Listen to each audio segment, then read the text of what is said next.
आज से आज की बात का शो आप देख सकेंगे 8:30 बजे से।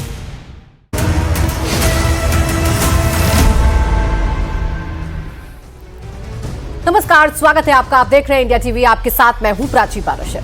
नमस्कार, मैं हूं अमित कुमार पाले। सुबह के 11 बज चुके हैं। आपके साथ हम हाजिर हैं धुआंधार खबरों का ताजा तरीन बुलेटिन लेकर। अगले 1 घंटे तक खबर जहां होगी, जैसे होगी, आपको मिलेगी अभी अभी। दिल्ली, मुंबई, लखनऊ, पटना, चाहे हो कोई शहर, हर बड़ी खबर नॉनस्टॉप पहुंचेगी आप तक। और आज खबरों में बात करेंगे कि कैसे उन्नाव में साधु के हत्यारे इस्राइल को एनकाउंटर में ढेर कर दिया गया, और हिंदू युवक की हत्या के बाद कैसे सुलग रहा है उत्तराखंड का विकास नगर। फर्जी साइन केस में क्या आज होगी अभिषेक बनर्जी की गिरफ्तारी। इसके साथ ही साथ राम मंदिर में कैसे हुई चंदे की चोरी, कहां तक पहुंची एसआईटी की जांच, आपको बताएंगे। गाजियाबाद से उन्नाव, मेरठ तक कैसे गरज रहा है बुलडोजर। साथ ही आपको बताएंगे कि ईरान और अमेरिका में किन पॉइंट्स पर हुई है डील।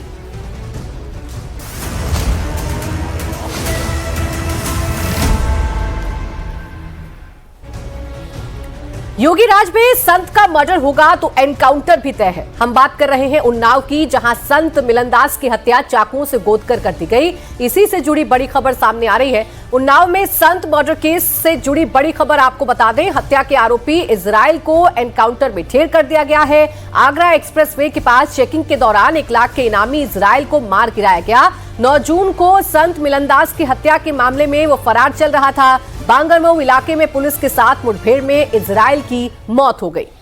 और 5 में से 3 आरोपी पहले ही गिरफ्तार किए जा चुके हैं। इजराइल को मुख्य साजिशकर्ता बताया जा रहा है। पुलिस ने कहा कि जब उसे रोका गया तो उसने पुलिस पर ही फायरिंग कर दी। जवाबी फायरिंग में वो मारा गया है। बाबा मिलनदास की हत्या 9 जून को हुई थी। मुस्लिम इलाके घुरेटोला में वो मंदिर बनवा रहे थे। आरोपियों के साथ उनका पहले भी झगड़ा हो चुका था। लाउड स्पीकर को लेकर आरोपी नाराज चल रहे थे। घटना के दिन आरोप है कि सभी ने बाबा को रास्ते में घेर लिया और चाकुओं से गोदकर उनकी हत्या कर दी। पुलिस ने तत्काल 3 आरोपी यामीन, लल्ली और शफी को गिरफ्तार कर लिया था। शानू और इजराइल फरार थे। इनमें से इजराइल का एनकाउंटर हो चुका है, जबकि शानू की तलाश की जा रही है। संत की हत्या के बाद से ही उन्नाव में हिंदू संगठन लगातार प्रदर्शन कर रहे हैं, और अब एक एक करके जो आरोपी हैं उनका हिसाब भी योगी की पुलिस कर रही है। तो उन्नाव में 9 जून को बाबा मिलनदास की हत्या कर दी गई थी, और इसमें मुख्य आरोपी था इजराइल, जिसकी तलाश की जा रही थी। बताया जा रहा है कि जिस इलाके में उन्नाव के बाबा मिलनदास ये मंदिर बनवा रहे थे वो मुस्लिम बहुल इलाका था, और उनके ऊपर लगातार इस मंदिर को ना बनाने के लिए दबाव भी डाला जा रहा था। अब संत की हत्या को लेकर कई तरह के सवाल उठने लगे हैं। आखिर योगी राज में कोई कितनी हिम्मत दिखा सकता है, कैसे कर सकता है। लिहाजा उन्नाव पुलिस के सामने बड़ी चुनौती थी। पुलिस लगातार इजराइल के ठिकाने का पता लगा रही थी, तभी मुखबिर से सूचना मिली और यह कामयाबी मिल गई। आगरा एक्सप्रेसवे के पास पुलिस ने घेराबंदी की, जहां एनकाउंटर में इजराइल को ढेर कर दिया गया। पुलिस ने उस पर भी 1 लाख का इनाम रखा था। संत की हत्या के बाद से वो फरार चल रहा था। उन्नाव के बांगरमऊ में संत मिलनदास की चाकुओं से गोदकर हत्या कर दी गई थी। संत मिलनदास मुस्लिम बाहुल्य इलाके में मंदिर निर्माण करवा रहे थे। इलाके के हिंदुओं का कहना है कि इस बात को लेकर मिलनदास के आरोपियों के साथ कई बार बहस भी हो गई थी। एनकाउंटर को लेकर उन्नाव के एसपी का क्या कुछ कहना है, ये आपको सुनाते हैं। मुखबिर के द्वारा ये सूचना मिली कि इजराइल उर्फ इसराइल पुत्र शकूर निवासी पूर्विया टोला कस्बा थाना बांगरमऊ जनपद उन्नाव, जिसके द्वारा दिनांक 9/6/2025 को बाबा मिलनदास की चाकुओं से गोदकर हत्या कर दी गई थी, और जिस पर 1 लाख रुपए का पुरस्कार घोषित था, वो अंडर पास के पास खड़ा हुआ है। अगर पुलिस उसे चाहे तो पकड़ सकती है। इस पर एसओजी टीम और बांगरमऊ की पुलिस द्वारा घेराबंदी की गई, जिस पर अभियुक्त द्वारा पुलिस पर फायरिंग कर दी गई। इस फायरिंग पर हमारे एक उप निरीक्षक न्यूटन सिंह के बुलेट प्रूफ जैकेट पर गोली लगी, और दूसरे आरक्षी भदौरिया के हाथ में गोली लगी। भदौरिया घायल हो गया बुरी तरह से। इसके बाद पुलिस द्वारा आत्मरक्षा फायरिंग की गई, जिसमें अभियुक्त को गोली लगी। उसे तत्काल बांगरमऊ हॉस्पिटल भेजा गया, जहां उसे डेड घोषित कर दिया गया है। उससे तमंचा और इस हत्या में प्रयुक्त चाकू बरामद किया गया है। और हमारे साथ विशाल प्रताप सिंह भी जुड़ गए हैं। विशाल, बहुत ही निर्मम तरीके से मिलनदास जी की हत्या कर दी गई थी, जो संत मंदिर बनवा रहे थे। अब ये इजराइल का क्या हिस्ट्री रहा है, क्या उसका बैकग्राउंड रहा है और किस तरह से पुलिस ने आखिरकार उस तक पहुंचने में कामयाबी पाई?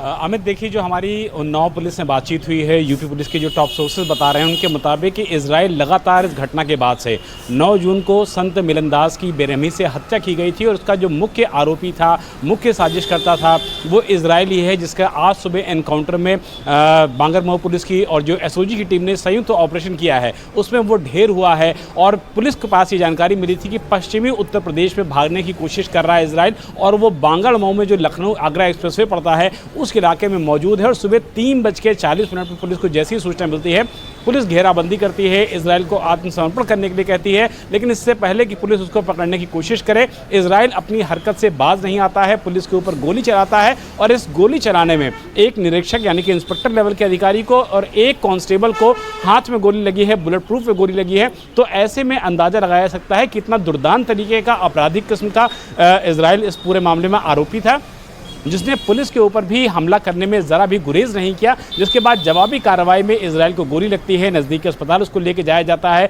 प्राथमिक उपचार के लिए, लेकिन उसको डॉक्टर्स ब्रॉड डेड डिक्लेयर कर देते हैं। तो 9 जून को उत्तर प्रदेश के उन्नाव में संत की हत्या होती है और हत्या इसलिए होती है क्योंकि वो मंदिर निर्माण करवा रहे होते हैं, वो जो लाउड स्पीकर होता है उस पर भजन चला रहे होते हैं और चूंकि वो इलाका जो है वो मुस्लिम बाहुल इलाका है और इजराइल अपने साथियों के साथ वहाँ पर भजन चलाने को मना करता था। इस बात लेकिन साफ ये संदेश भी है कि जो अपराधी हैं वो किसी भी लिहाज से बच नहीं सकते। अगर वो उत्तर प्रदेश में क्राइम कर रहे हैं तो जो कानून के हाथ है उन तक जरूर पहुंच ही जाएंगे। बहुत बहुत धन्यवाद आपका। उधर उत्तराखंड के देहरादून में हिंदू शख्स विनोद की हत्या के बाद तनाव बरकरार है। पीड़ित परिवार अब आरोपियों की एनकाउंटर की मांग पर अड़ा हुआ है। हाईवे जाम कर परिवार ने प्रोटेस्ट किया है। गांव के लोगों की भीड़ भी प्रदर्शन में शामिल हुई। जान गंवाने वाले विनोद कश्यप के घर वाले हमलावरों के एनकाउंटर की मांग कर रहे हैं। कल करीब 5 घंटे तक गुस्साई भीड़ ने एनएच जाम कर प्रोटेस्ट किया। आरोपी के घर और ट्रैक्टर को फूंक दिया गया और बाद में प्रशासन ने हत्या के मुख्य आरोपी के घर को बुलडोजर से गिरा दिया। हिंसा प्रभावित गांव के बोरागीवाला में हालात को काबू करने के लिए भारी पुलिस बल तैनात किया गया। देहरादून पुलिस के साथ आईटीबीपी और पीएससी की टीम भी तैनात की गई। शनिवार को खेत में पानी को लेकर झगड़ा हुआ था जो खूनी विवाद में बदल गया। भीड़ के हमले में युवक विनोद की मौत हो गई जबकि 3 लोग घायल हो गए। अब पुलिस ने मामले में 12 लोगों के खिलाफ एफआईआर दर्ज की जिसमें 4 आरोपियों को अब तक गिरफ्तार किया गया। अब पीड़ित परिजनों ने युवक विनोद की हत्या में शामिल सभी मुख्य 5 आरोपियों का एनकाउंटर करने की मांग की है।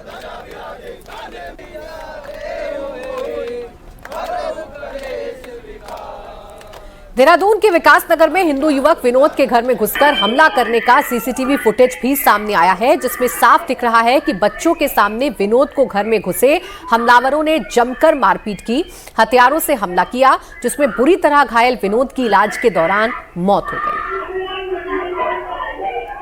विनोद कश्यप हत्याकांड में पुलिस अब तक 4 आरोपियों को गिरफ्तार कर चुकी है जिनके नाम रजाक, जावेद, सलमान और शहबाज हैं। पुलिस की टीमें अन्य आरोपियों की तलाश में लगातार दबिश भी दे रही हैं। मामले में दर्ज एफआईआर में कुल 12 लोगों के नामजद हैं। इनमें मासूम अली के परिवार से रजाक, अमन, जावेद और इंतजार के नाम शामिल है। वहीं इम्तियाज अली और उसके बेटे आदिल का नाम भी इन आरोपियों में शामिल है। सोशल मीडिया में भी जो लिखता था वो जैसा आप लिखते हो ना।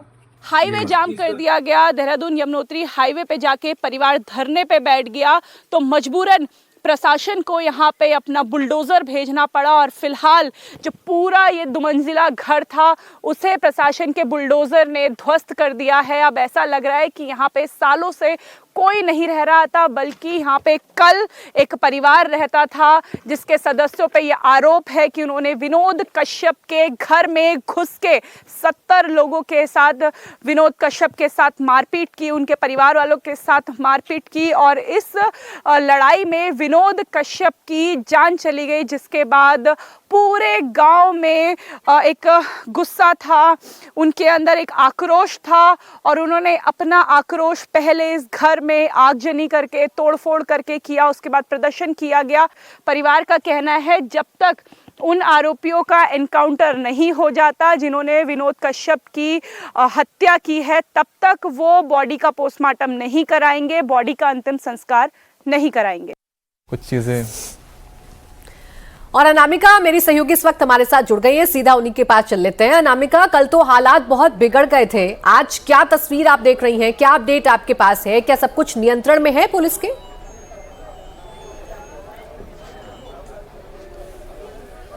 बिल्कुल प्राची, इस समय गांव में हालात अभी भी तनावपूर्ण बने हुए हैं। पूरे गांव को पुलिस ने छावनी में तब्दील कर दिया है। इस समय हम विनोद कश्यप के घर पे मौजूद है, जहां पे परिवार शोक भी मना रहा है, लेकिन परिवार की आंखों में आंसू और गुस्सा एक साथ है। परिवार की मांग है कि जब तक एनकाउंटर नहीं हो जाता, जैसे उत्तर प्रदेश में योगी राज में होता है, वैसा ही अगर न्याय उत्तराखंड में नहीं होता तो ये पंचनामा नहीं भरेंगे, चाहे कितने भी दिन हो जाए, चाहे कितनी सड़कें जाम करनी पड़े, चाहे कितनी पत्थरबाजी करनी पड़े, लेकिन जब तक मांग केवल एनकाउंटर की है। और इस समय परिवार के साथ कई हिंदू संगठन यहाँ पे मौजूद है। भारत सरकार, उत्तराखंड सरकार की यहाँ पे आपको गाड़ियाँ नजर आएंगी। पुलिस हर एक चप्पे चप्पे पे मौजूद है।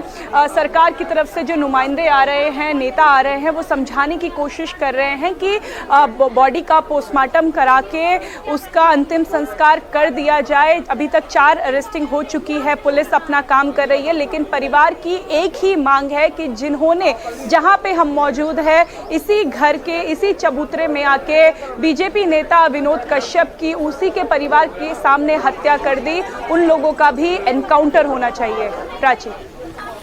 बिल्कुल अनामिका, जिस तरीके से आप जानकारी दे रही हैं, परिवार का गुस्सा है, लेकिन पुलिस भी कार्रवाई कर रही है। शुक्रिया आपका तमाम जानकारी के लिए। अब वो खबर जिसने पूरे देश में सनसनी फैला रखी है, अयोध्या में चढ़ावे के पैसे की चोरी के आरोप में अब बड़े पैमाने पर छानबीन शुरू हो गई है। आज छानबीन के लिए एसआईटी की टीम भी ग्राउंड पर उतर रही है। सीएम योगी के निर्देश के बाद 3 मेंबर की एसआईटी टीम चंदा चोरी के आरोपों की तफ्तीश करने जा रही है। नोटों की गिनती से जुड़े करीब 50 कर्मचारी संदेह के घेरे में हैं। पुलिस और जांच एजेंसियों ने अब तक 5 कर्मचारियों से करीब 2 करोड़ रुपए की नकदी, 1 कार और 3 आईफोन बरामद किए हैं। लाखों करोड़ों की संपत्ति के प्रॉपर्टी के कागजात मिले हैं। एसआईटी की 3 मेंबर की टीम 15 दिनों में अपनी रिपोर्ट सरकार को देगी। अब तक कई कर्मचारियों के घर पर दबिश में लाखों कैश बरामदगी की रिपोर्ट सामने आई है। लवकुश मिश्रा, अनुकल्प मिश्रा समेत कई अन्य कर्मचारी जांच की रडार पर हैं। अखिलेश यादव ने राम मंदिर चढ़ावा विवाद में एसआईटी जांच पर भी सवाल उठाया है और कहा कि यह दुर्भाग्यपूर्ण है कि मंदिर में चढ़ावे की चोरी के आरोपों के बाद अधिकारी जांच करेंगे। यह साधु संतों का अपमान है, सनातन धर्म का अपमान है। अब आप देखिए, चढ़ावे की चोरी के बाद कितना दुर्भाग्य है कि हमारे धर्म के और मंदिर के लोगों की जांच पता है कौन करेगा? अधिकारियों को। बताओ, हमारे धर्म में को आगे बढ़ाने वालों की जांच अधिकारी करेंगे। इससे बड़ा दुर्भाग्य और क्या हो सकता है सनातन धर्म के लिए? कि बताइए, प्रभु श्री राम, मर्यादा पुरुषोत्तम राम के चढ़ावे में अगर कोई बात हुई है तो कैमरा बंद कर करके आपस में बातचीत कर लें, और कैमरा बंद कर करके, आंखें बंद कर करके जो चढ़ावा चोरी हुआ वो वापस रख दो, भगवान प्रभु श्री राम माफ कर देंगे। लेकिन बताओ, अधिकारी जांच करेंगे हमारे भगवान के पुजारियों? ये सनातन धर्म का अपमान है। ये सनातन धर्म का अपमान है कि बताओ, हमारे साधु संतों की इतनी पवित्र और प्रतिष्ठित जगह की जांच अधिकारी करेंगे? ये सनातन धर्म पर चलने वाले कोई स्वीकार नहीं कर सकते। वहां कैमरे बंद कर दो, लाइट बंद कर लो, प्रभु श्री राम के सामने अपने आप कोई चढ़ावा फिर रख जाए। रामलला के गर्भगृह और दर्शन पथ के पास रखे दान पात्रों से जो भी नकदी निकाली जाती है, उसे राम जन्मभूमि परिसर के अंदर ही बने एक गोपनीय कक्ष में ले जाया जाता है। सुरक्षा कारणों से इस कमरे की सटीक स्थिति को बेहद गुप्त रखा जाता है। इस कमरे में बाहरी लोगों का प्रवेश पूरी तरीके से वर्जित होता है। चढ़ावे की गिनती के लिए कुल 50 कर्मचारियों की मौजूदगी इस कमरे में रहती थी। 3 कैटेगरी में कर्मचारी काम करते हैं। 24 कर्मचारी नोट गिनकर उनके बंडल बनाते हैं। ट्रस्ट से जुड़े 12 कर्मचारी नजर रखते हैं और बाकी 14 कर्मचारी एसबीआई और टीसीएस की ऑडिट टीमों के सदस्य होते हैं।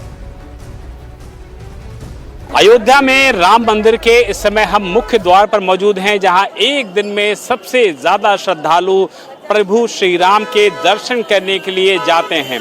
न सिर्फ प्रदेश से बल्कि देश विदेश से जो श्रद्धालु होते हैं वो हर रोज पहुंचते हैं और प्रभु श्री राम के चरणों में नतमस्तक होते हैं अपनी भावनाओं को लेकर के। राम मंदिर का ये मुख्य द्वार है, यहाँ से लोग लाखों की संख्या में एक दिन में आते हैं जाते हैं और जो औसत माना जाता है एक दिन में 1 करोड़ रुपए से ऊपर का जो चंदा आता है, चढ़ावा आता है, वो राम मंदिर परिसर में जमा होता है। इसमें जो सोना चांदी आभूषण दान होता है या यूं कहा जाए चढ़ावा चढ़ता है, उसकी गिनती फिलहाल नहीं है और बड़ी संख्या में जो श्रद्धालु होते हैं वो पूरे देश भर से विदेश से यहाँ पर आते हैं। जो ट्रस्ट के लोग हैं उनका कहना है कि एक दिन में लगभग 1 करोड़ रुपए के आसपास ये गिनती होती है और जो लोग इस काम में शामिल किए जाते हैं उनकी ये जिम्मेदारी होती है कि वो सीसीटीवी की निगरानी में बैंक ऑफिसर्स के साथ मिलकर के बाकायदा इन सारी रकम को न सिर्फ एक जहां इकट्ठा करते हैं बल्कि सेम डे इस पैसे को SBI जो कि स्टेट बैंक ऑफ इंडिया की ब्रांच होती है वहां लेके जाया जाता है और जो अगर कैश ज़्यादा हो जाता है या आभूषण ज़्यादा हो जाते हैं तो उसको एक दिन वहीं पर बंद करके रख दिया जाता है। अगले दिन फिर इसकी काउंटिंग की जाती है और उसके बाद संबंधित बैंक ब्रांच में इसको लेके जाया जाता है। लेकिन जिस तरीके से राम मंदिर में चढ़ने वाले चढ़ावे को लेकर के न सिर्फ संतोष दुबे ने बल्कि दूसरे पदाधिकारियों ने भी जिस तरीके के सवाल खड़े किए हैं या यूँ कहा जाए कि जिस तरीके के हालात मौके पर मिले हैं, सर्कमस्टेंशियल एविडेंसेस जिस तरीके के मौके पर मिले हैं, वो अपने आप में कई तरीके के सवाल खड़े कर रहे हैं और इसी को लेकर के फिलहाल यूपी सरकार ने SIT का गठन किया है जो कि लखनऊ के मंडलायुक्त, लखनऊ के IG किरण एस और इसके अलावा वित्त विभाग के एक विशेष सचिव के तहत इस पूरे इन्वेस्टिगेशन को किया जाएगा। इस पूरी इन्वेस्टिगेशन को आगे बढ़ाया जाएगा और ये जाना जाएगा कि जो चूक की बात सामने आई है, जो चोरी की बात सामने आई है, जो गबन की बात सामने आई है, आखिर उसमें कितनी सच्चाई है और इसी को लेकर के जो SIT की टीम है वो यहाँ न सिर्फ पहुँचेगी बल्कि इस पूरे मामले को इन्वेस्टिगेट भी करेगी। और राम मंदिर चढ़ावे में चोरी को लेकर छानबीन जारी है। एक कर्मचारी के घर से 10 लाख बरामद किए गए हैं। दोनों आरोपी राम मंदिर में चढ़ावे के पैसे गिनने का काम करते हैं। इस मामले का खुलासा तब हुआ जब एक कर्मचारी ने करीब 1.5 करोड़ रुपए की जमीन खरीदी और दूसरे ने करीब 40 लाख रुपए का प्लॉट खरीद लिया, जबकि इनकी सैलरी सिर्फ 18 से 20 हजार रुपए थी। इस पूरे मामले में सबसे पहले नाम आया लवकुश मिश्रा का। ये युवक अयोध्या के पास रुदौली के सूजागंज इलाके के मीनापुर फगौली गांव का रहने वाला है। जो आरोप हैं वो बहुत ज़्यादा गंभीर हैं, वो बहुत ज़्यादा खतरनाक हैं कि लवकुश मिश्रा ने इस पूरे मामले में न सिर्फ चोरी की है बल्कि इस चोरी की घटना को अंजाम देने में और लोगों की मदद भी की है। बताया ये भी जाता है कि जो अयोध्या ज़िले में फैज़ाबाद इलाका है, फैज़ाबाद इलाके में उसका एक घर भी बन रहा था और उसमें लाखों रुपए लगाए जा रहे थे। लेकिन इस पूरे मामले में जो लवकुश के परिजन हैं उनका ये कहना है कि इस पूरे मामले में लवकुश मिश्रा को गलत फंसाया जा रहा है। उसकी किसी भी तरीके की कोई भी गलती नहीं है और इस पूरे फजौली गांव में अगर आप देखेंगे तो फिलहाल इस घर की जो पैतृक घर है लवकुश मिश्रा का, उसको देख करके कम से कम ये स्थिति नहीं लग रही है कि कम से कम यहाँ पर फिलहाल इस तरीके के पैसों को लगाया गया है।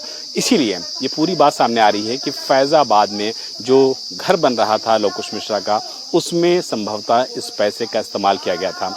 जो गोबर का इलाका है, जहाँ गोबर पाता जाता है, कंडा पाता जाता है, इसमें बताया गया कि फ़िलहाल यहाँ पर जो आरोपी है उसने चीज़ों को छुपाया था। लेकिन जो परिवार के लोग हैं, जो लवकुश की बहन है, वो इस तरीके के सारे आरोपों से साफ तौर पे इनकार कर रही है। आप लवकुश की बहन हैं? आप क्या कहना चाहती हैं? इंडिया टीवी के माध्यम से पूरे देश के लोगों को, दर्शकों को सच बताइए। सच के ये है कि जो अफवाहें फालतू के उड़ रहे हैं कि गोबर में पैसा पाया जाता है, लवकुश के वहाँ से नहीं 10 लाख बरामद हुए और राम मंदिर से कुछ लोग आए थे पैसा लेने, ऐसा कुछ भी नहीं है। हमारे भाई को सब लोग गांव वाले और सब और बाहरी लोग इनको फंसा रहे हैं।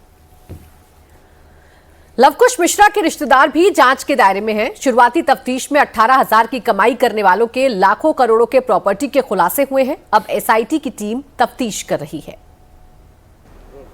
हम इस समय अयोध्या के कौशलपुरी इलाके के फेज 2 में मौजूद हैं और ये जो घर आप मेरे ठीक पीछे देख रहे हैं ये अनुकल्प मिश्रा का घर है, जो कि रिश्ते में लवकुश मिश्रा, जिसके यहाँ कथित तौर पर 10 से 12 लाख रुपए मिलना बताया जा रहा है। राम मंदिर ट्रस्ट का जो चढ़ावा आता है उससे चोरी के मामले में उसमें बताया जा रहा है कि लवकुश मिश्रा का ये सारा लगता है अनुकल्प मिश्रा। और ये बताया जाता है कि कुछ सालों पहले इस प्रॉपर्टी को अनुकल्प मिश्रा ने लगभग 65 लाख रुपए में खरीदा है। और फिलहाल अगर घर की बात कर लिया जाए तो घर में फिलहाल अभी कोई मौजूद नहीं है।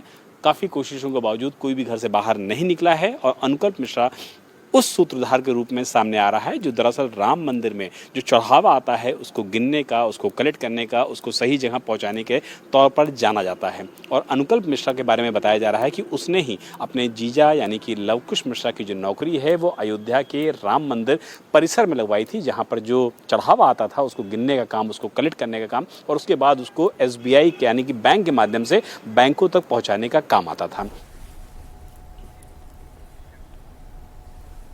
और अखिलेश यादव और सपा के आरोपों पर यूपी के डिप्टी सीएम ब्रजेश पाठक ने पलटवार किया और कहा कि पहले अखिलेश जी को बाबरी चंद का हिसाब बताना चाहिए। अवधेश प्रसाद कह रहे हैं कि जो चोरी हुई है राम मंदिर में, इसमें व्यापक स्तर की एजेंसी जांच करनी चाहिए, SIT से काम नहीं चलेगा। आप उनसे पूछो, बाबरी मस्जिद जो चंदा इकट्ठा तो उसके बारे में एक बार बात करके देखो। और इस वक्त की बड़ी खबर आपको बता दें जो कोलकाता से आ रही है। पश्चिम बंगाल के प्राइमरी टीचर भर्ती घोटाले से जुड़े मनी लॉन्ड्रिंग मामले में अभिषेक बैनर्जी ईडी के सामने पेशी के लिए पहुंच गए हैं। इस मामले में ईडी की जांच सीबीआई द्वारा दर्ज FIR के आधार पर चल रही है। सीबीआई ने ये FIR कलकत्ता हाईकोर्ट के आदेश के बाद दर्ज की थी। आरोप है कि प्राइमरी टीचर भर्ती प्रक्रिया में नियमों का उल्लंघन कर अयोग्य, गैर सूचीबद्ध और कम रैंक वाले उम्मीदवारों को नियुक्तियां दे दी गई। और यह सब कुछ आपराधिक साजिश के तहत किया गया। ईडी इस मामले में अब तक 7 लोगों को गिरफ्तार कर चुकी है, जिनमें पार्थो चैटर्जी और अर्पिता मुखर्जी भी शामिल हैं।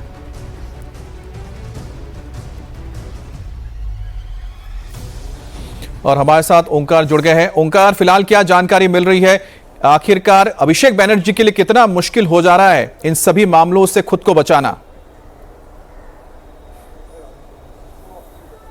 जी देखिए, अभिषेक बंदोपाध्याय का मुश्किलें जो है वो मुश्किलें और भी बढ़ती हुई नजर आ रही है, क्योंकि लगातार CID के घेरे में जब वो है उसी वक्त एनफोर्समेंट डायरेक्टरेट की तरफ से भी उन्हें समन किया गया है, उन्हें बुलाया गया है आज। और अभिषेक बंदोपाध्याय जैसे कि देखा गया सुबह 11 बजे उनका टाइम था और सुबह 11 बजे वो enforcement CGO complex enforcement directorate के जो दफ्तर है उस दफ्तर पर आके पहुंचे हैं। उनसे बातचीत करने के लिए भी हम लोग कोशिश की है, लेकिन वो मीडिया के सामने हालांकि कुछ बताया नहीं है। लेकिन ये जो मामला है ये प्राइमरी टीचर भर्ती घोटाला मामला है, जो कि 2022 साल में सबसे पहले सामने आया। तो जैसे कि देखा गया था कि लिप्स एंड बाउंस नाम के एक कंपनी, जिस कंपनी के जरिए हजारों लोगों को नौकरियां दिया गया था और उसमें पैसा भी ले गया था उसके बदौलत। तो इसी को मद्देनजर रखते हुए इससे पहले भी अभिषेक बंदोपाध्याय को पूछताछ के लिए बुलाया गया था, वो पहुंचे भी थे। आज फिर से एक बार बुलाया गया है, क्योंकि ईडी के पास एक कॉल रिकॉर्डिंग है जो CBI से ईडी को ट्रांसफर हुआ है, जिस कॉल रिकॉर्डिंग में अभिषेक बंदोपाध्याय का नाम कहा जा रहा है और करोड़ों रुपए का ट्रांजैक्शन के बारे में उस कॉल रिकॉर्डिंग में बताया जा रहा है। तो इसी के बारे में आज ईडी के अधिकारी उन्हें पूछताछ करेंगे और कुछ ही देर में पूछताछ भी शुरू होगा। जहां तक ईडी के सोर्सों के हवाले से जो खबर मिल पा रहा है हमें, सुबह 11 बजे पहुंचने के बाद फिलहाल उन्हें बैठा के रखा गया है और कुछ ही देर में ईडी के अधिकारी अभिषेक बंदोपाध्याय से पूछताछ भी करेंगे। तो ये जो पूरी मामला है प्राइमरी टीचर भर्ती घोटाला मामला, इससे पहले कुल 7 लोगों को गिरफ्तारी हो चुकी है, जिसमें से पूर्व मंत्री पार्थ चैटर्जी और उनके जो करीबी है अर्पिता मुखर्जी, उन्हें भी गिरफ्तार किया गया था। इसके अलावा अलग अलग पूर्व विधायकों को भी गिरफ्तार कर लिया गया था। तो इस मामले में कौन है मास्टरमाइंड? क्या लिप्स एंड बाउंस कंपनी, जो कि फिलहाल अभिषेक बंदोपाध्याय के माता और पिता के नाम पे रजिस्टर्ड है, क्या उसी कंपनी के द्वारा ये पूरी नौकरी दिया गया था? इसी बारे में पूछताछ के लिए आज ईडी के अधिकारी उन्हें बुलाया है और सुबह 11 बजे वो पहुंच चुके हैं और कुछ ही देर में ये जो पूछताछ है वो पूछताछ भी शुरू कर दिया जाएगा। अमित। चलिए ओंकार, बहुत बहुत धन्यवाद। इस वक्त अभिषेक बैनर्जी के लिए मुश्किलें लगातार बढ़ती जा रही हैं। CID के लगातार सवालों का जवाब वो दे रहे हैं। कल तो उनको करीब 8 घंटे तक सवाल जवाब किया गया था CID के पास और आज एक बार फिर से उनको बुलाया गया है। लेकिन यह मामला है शिक्षक भर्ती घोटाले में, ईडी अब उनसे पूछताछ कर रही है। अब नजर बनाए रखें इस खबर पर। ओंकार।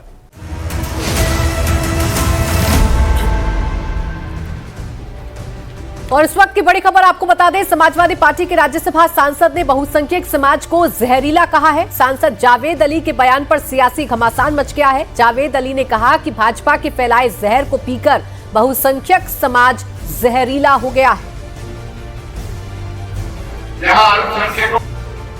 लेकिन उन इलाकों में तो समझाया जाएगा, उन क्षेत्रों में तो समझाया जाएगा जहां अल्पसंख्यकों की आबादी कम है, जहां बहुसंख्यक ज्यादा तादाद में रहते हैं और भारतीय जनता पार्टी के द्वारा फैलाए गए जहर को बहुसंख्यक आवाम निगलने लगा है, वो जहरीला हो गया है काफी हद तक।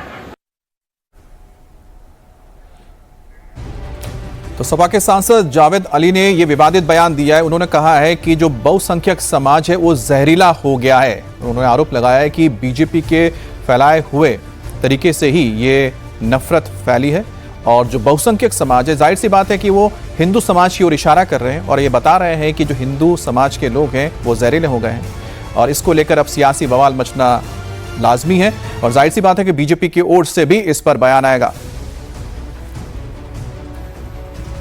अब बात करते हैं फुल स्पीड में चल रहे बाबा के बुलडोजर की। अवैध मदरसे हो या फिर अवैध निर्माण, पीले पंजे का जोरदार एक्शन तो चल रहा है। यूपी में पिछले 24 घंटे में गाजियाबाद से लेकर उन्नाव और सीतापुर तक अवैध मदरसों, मजारों, मस्जिदों को गिराया गया। तो वाराणसी के दाल मंडी में भी चौड़ीकरण के लिए मकानों को गिराने का काम जारी है। यूपी के गाजियाबाद में अवैध निर्माण के खिलाफ प्रशासन ने बड़ी कार्रवाई की है। प्रशासन ने लोनी ड्रोनेका सिटी इलाके में सरकारी भूमि पर बनी अवैध मजार को ध्वस्त कर दिया। हजरत शहीद चिश्ती बाबा के नाम से मजार यूपी सीडा की जमीन पर बनाई गई है। प्रशासन ने पहले ही नोटिस जारी किया था। उसके बाद भारी पुलिस बल और प्रशासन के अधिकारियों की मौजूदगी में इसे बुलडोजर से गिरा दिया गया। मजार काफी पुरानी थी, लेकिन प्रशासन का कहना है कि निर्माण सरकारी भूमि पर अवैध रूप से किया गया था। इससे पहले भी गाजियाबाद के मसूरी के कल्लूगढ़ी क्षेत्र में अवैध मदरसे और मोदीनगर में मस्जिद में बुलडोजर चला था, क्योंकि ये सरकारी जमीन पर बिना किसी इजाजत के अवैध तरीके से बनाए गए थे। अब गाजियाबाद में अवैध मजार पर बुलडोजर चला तो उन्नाव में अवैध मदरसे को गिराया गया। यह मदरसा माखी थाना क्षेत्र के इसनुया गांव में बना था। प्रशासन के मुताबिक खेलकूद के मैदान की जमीन पर अवैध कब्जा करके यह मदरसा चलाया जा रहा था। इस मदरसे को खाली करने के लिए कोर्ट आदेश भी जारी कर चुका है। इससे पहले बजरंग दल के कार्यकर्ताओं ने मदरसों के खिलाफ एक्शन की मांग को लेकर हंगामा किया था। इसके बाद भारी पुलिस बल और प्रशासनिक अधिकारियों की मौजूदगी में अवैध निर्माण को ध्वस्त किया गया। अधिकारियों का कहना है कि अब यहां पर खेल का मैदान विकसित किया जाएगा।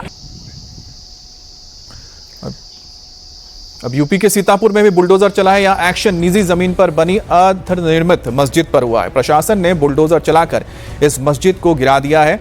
यह मस्जिद 4 भाई बना रहे थे, लेकिन विवाद होने के बाद मस्जिद का निर्माण काम रोक दिया गया और इसी को लेकर बजरंग दल के कार्यकर्ताओं ने तहसील प्रशासन से शिकायत की थी। बजरंग दल की शिकायत सही पाई गई, जिसके बाद ये बुलडोजर की कार्रवाई की गई। पुलिस के मुताबिक मस्जिद बनवाने के लिए कोई अनुमति नहीं ली गई थी। वहीं पर वाराणसी में बुलडोजर एक्शन हुआ है। यहां पीला पंजा दाल मंडी इलाके में चला, जहां चौड़ीकरण प्रोजेक्ट के तहत अवैध और जर्जर मकान गिराए जा रहे हैं और इसी सिलसिले में नगर निगम और वाराणसी विकास प्राधिकरण की टीम ने साझा कार्रवाई में कुल 13 मकान गिराए हैं।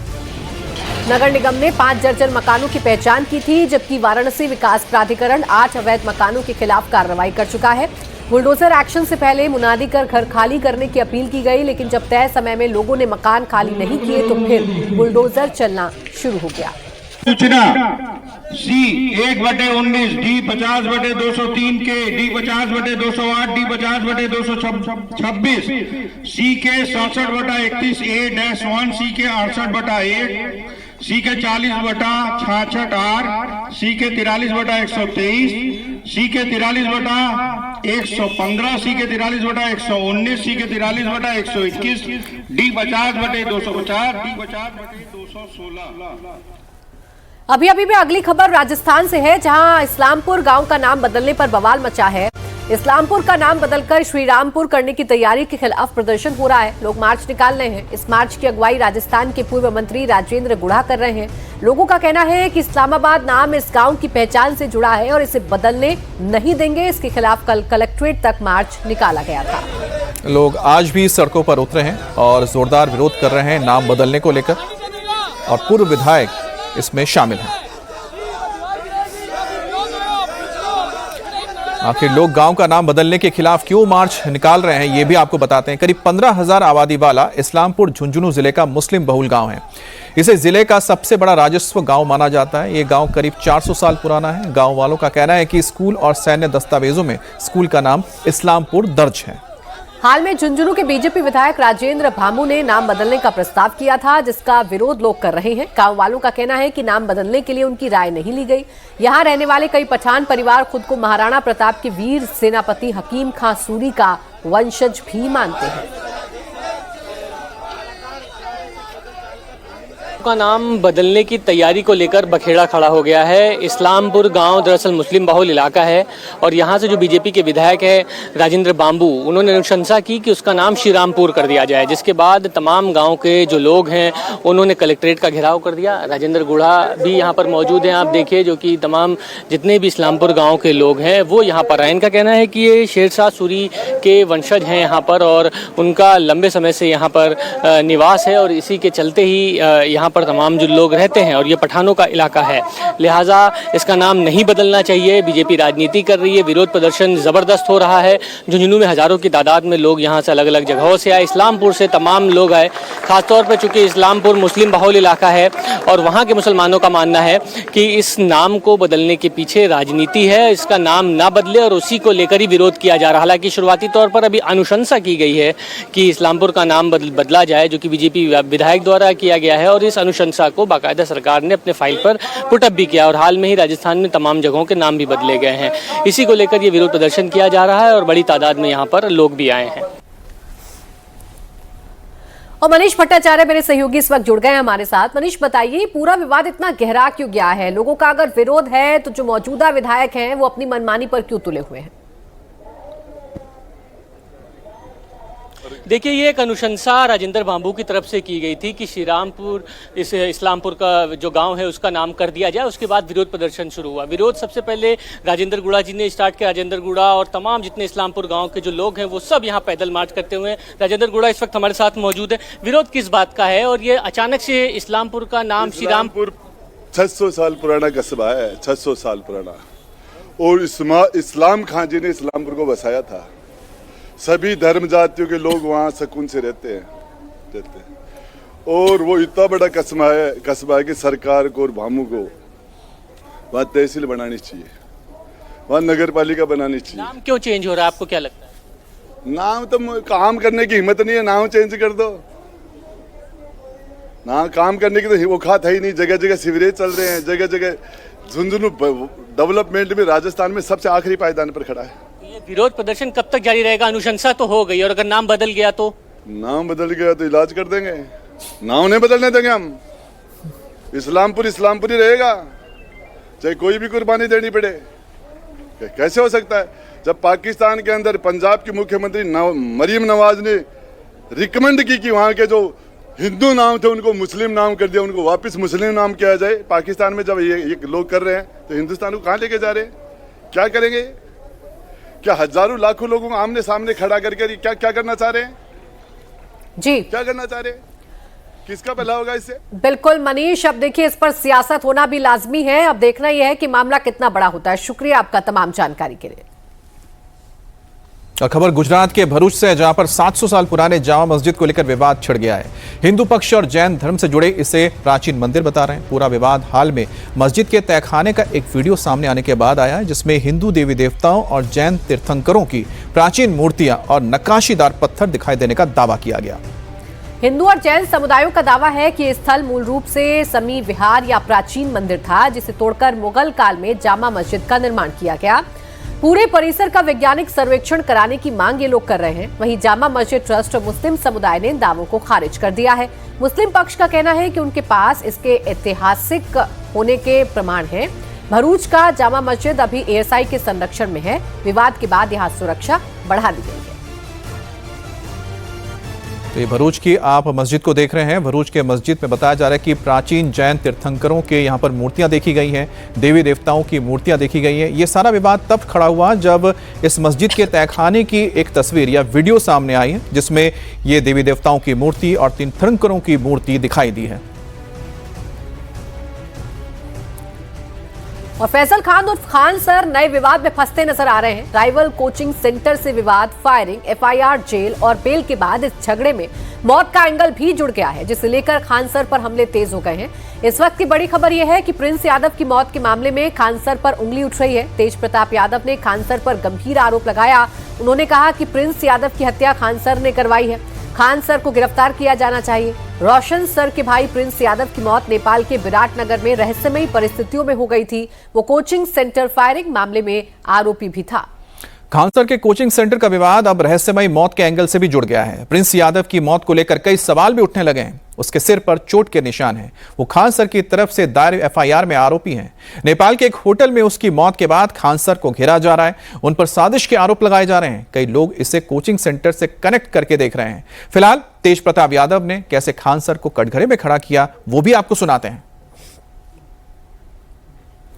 हम तो ये कहेंगे बहुत दुखद घटना है, इस तरीके का घटना नहीं होना चाहिए था और इसमें पूरा दोषी अगर किसी को ब्लेम लगाएंगे तो ये खान सर को हम लगाएंगे, क्योंकि इन्होंने ही हत्या कराने का काम किया है। जो आदमी अपने ऊपर गोली चलवा ले अपना ही आदमी से, तो वो आदमी सोचे कि हत्या क्यों नहीं करवा सकता। इसलिए पूरा यकीन है, हमको पूरा भरोसा है कि ये हत्या करवाया है और इसको जेल जाना चाहिए इस व्यक्ति को, और साथ ही साथ उनको न्याय मिलना चाहिए। जो प्रिंस यादव हैं उनको न्याय मिलना चाहिए, उनके पूरे परिवार को न्याय मिलना चाहिए। और आखिर कैसे हुए प्रिंस यादव की मौत, उसके सिर पर चोट का निशान कहां से आया, क्या इसमें खान सर का भी कोई हाथ है, ये सारी अटकलें नेपाल पुलिस ने इस मामले में 5 लोगों को हिरासत में लिया है और बताया जा रहा है कि ये वही लोग हैं जिनके साथ प्रिंस होटल में ठहरा हुआ था। प्रिंस यादव रोशन सर का भाई था जिसकी नेपाल में रहस्यमयी मौत हो गई। रोशन सर के साथ वो भी खान सर की कोचिंग सेंटर में हुई फायरिंग मामले में आरोपी था। अब तेज प्रताप यादव ने खान सर के खिलाफ मोर्चा खोल दिया है। उनका कहना है कि हत्या खान सर ने करवाई है, उनकी गिरफ्तारी होनी चाहिए। जबकि खान सर ने भी एक वीडियो जारी कर कहा है कि इस मौत को लेकर अफवाहें फैलाई जा रही हैं, इसमें किसी तीसरे की साजिश है। सुनिए खान सर ने क्या कहा। प्रिंस यादव ने सुसाइड किया या मर्डर हुआ? अगर मर्डर हुआ तो उसमें क्या खान सर का हाथ है या मामला कुछ और है? क्या ड्रग्स के ओवरडोज के चलते प्रिंस यादव की मौत हो गई? इन तमाम सवालों के जवाब तलाशे जा रहे हैं। जांच चल रही है लेकिन उंगलियां खान सर पर ही उठ रही हैं। पहला सवाल, क्या इस मौत का कोचिंग सेंटर में हुए विवाद से कोई ताल्लुक है? क्या इसमें खान सर का हाथ है? अगर ये सुसाइड है तो प्रिंस के सिर पर चोट का निशान कैसे आया? प्रिंस के बड़े भाई और ज्ञान बिंदु कोचिंग के संचालक रोशन सर जेल में हैं। इधर नेपाल में उनके भाई की संदिग्ध हालत में मौत हो गई। दोनों का खान सर से झगड़ा चल रहा था, इसलिए इस मौत को मर्डर के एंगल से भी देखा जा रहा है। और हमारे साथ नीतीश चंद्र जुड़ गए हैं। नीतीश, अब तक कोई जानकारी मिल पाई है कि आखिरकार प्रिंस यादव की मौत की वजह क्या है? क्योंकि जिस तरह से आरोप लगाए जा रहे हैं और खान सर भी कह रहे हैं इसमें कोई तीसरा व्यक्ति हो सकता है। देखिए, अभी पोस्टमार्टम रिपोर्ट आई नहीं है। पोस्टमार्टम रिपोर्ट आने के बाद ही अंतिम तौर पर कहा जा सकता है कि आखिर मौत की वजह क्या है। उनके साथ जो कुछ स्थानीय नेपाली और कुछ जो उनके पारिवारिक मित्र थे, उन लोगों ने भी अपनी तरफ से बातें रखी हैं, लेकिन अभी बिहार पुलिस की तरफ से इसको लेकर कोई बयान जारी नहीं किया गया है, क्योंकि नेपाल पुलिस की तरफ से अभी स्पष्ट रूप से नहीं कहा गया है कि वजह क्या है। उसमें अलग अलग बातें एक संभावित तौर पर बताई गई हैं कि क्या कोई जो दवा थी उसका ओवरडोज तो नहीं ले लिया गया, या फिर कोई पहले से उनको बीमारी थी या नहीं थी। परिवार के लोग इसे इनकार कर रहे हैं कि कोई बीमारी नहीं थी।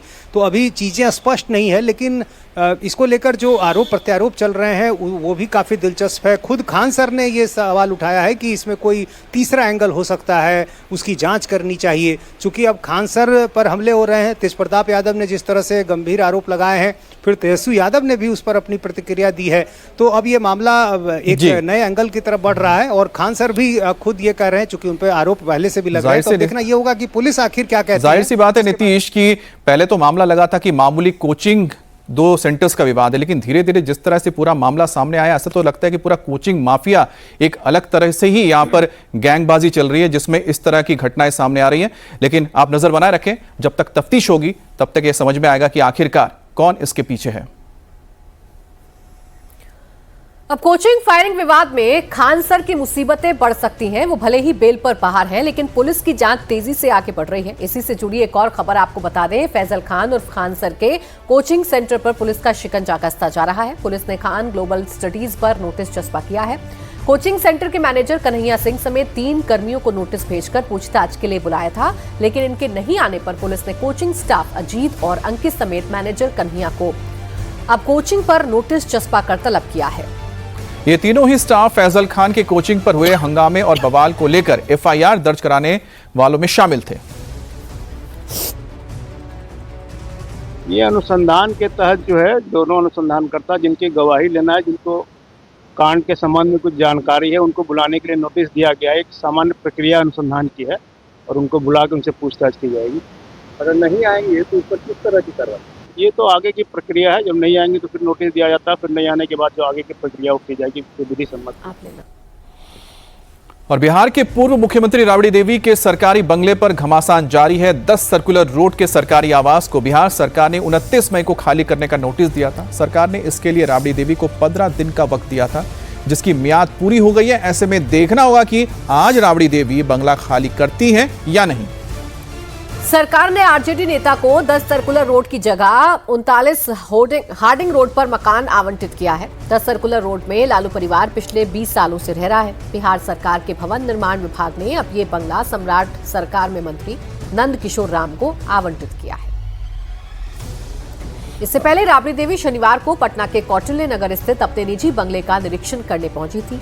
माना जा रहा है कि सरकारी आवास छोड़ने के बाद पूरा लालू परिवार अब इसी घर में शिफ्ट होने जा रहा है। राबड़ी देवी को सरकारी बंगला 10 सर्कुलर रोड खाली करने को लेकर दी गई मोहलत खत्म हो चुकी है। ऐसे में बिहार सरकार के भवन निर्माण विभाग को इस बात का इंतजार है कि क्या राबड़ी देवी आज बंगला खाली करेंगी। कुछ दिन पहले राबड़ी देवी अपने निजी बंगले का निरीक्षण करने गई थी।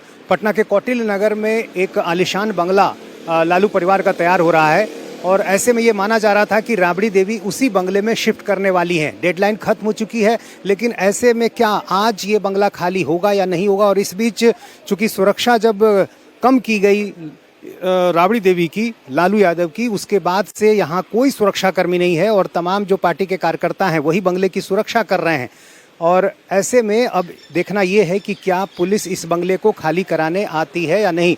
ये बताइए कि डेडलाइन खत्म हो चुकी है, सरकार ने जो नोटिस दिया, तीसरी बार नोटिस दिया, तो आज तो पुलिस बंगला खाली कराने आ सकती है। क्या बंगला आज खाली हो रहा है?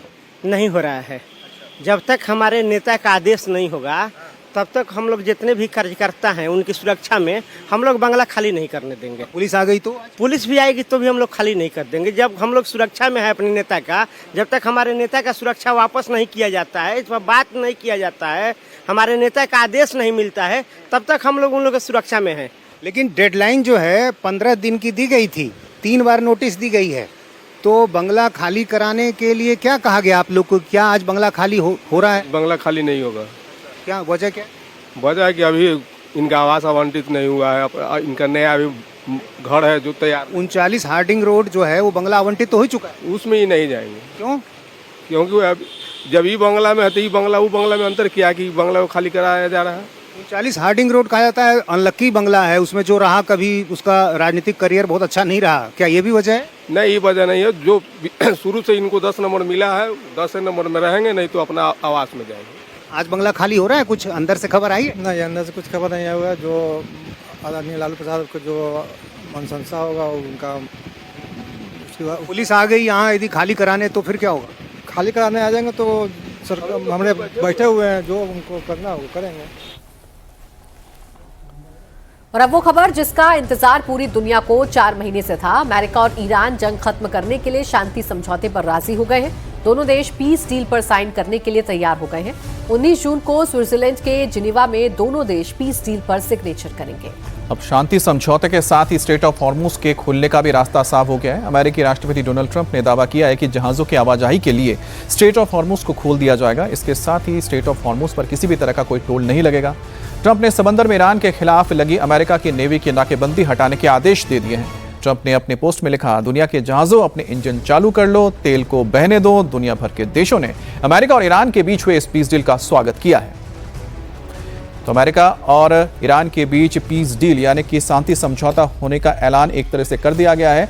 अब इसके बाद माना जा रहा है कि युद्ध की स्थिति खत्म हो जाएगी और साथ ही डोनाल्ड ट्रंप ने कहा है कि हॉर्मुज अब खुल जाएगा और जहाज़ों के लिए, पूरे दुनिया के जहाज़ों के लिए आवाजाही आसान हो जाएगी और तेल का यहाँ से जो आयात होता है पूरे दुनिया में वो भी एक बार फिर से सुचारू ढंग से शुरू हो सकेगा। खबर उत्तर प्रदेश के देवरिया से है, जहां पर बाबा महेंद्रनाथ का मंदिर परिसर देखते देखते जंग का अखाड़ा बन गया। मंदिर में चढ़ावे की रकम को लेकर विवाद इतना बढ़ गया कि 2 पक्ष आमने सामने आ गए और बहस के बाद दोनों ओर से लाठी डंडे चलने लगे। मारपीट का एक वीडियो भी सामने आया है जिसमें 3 लोग एक बुजुर्ग को बुरी तरह से पीट रहे हैं। बुजुर्ग को बचाने अब एक शख्स बीच में आता है तो उस पर भी ताबड़तोड़ वार होता है। मंदिर के अंदर हंगामे से वहां अफरा-तफरी मच जाती है, लोग इधर उधर भागने लगते हैं। किसी तरह स्थानीय लोगों ने बीच बचाव करके दोनों पक्षों को अलग किया। अब पुलिस ने इस मामले में केस दर्ज करके जांच शुरू की है।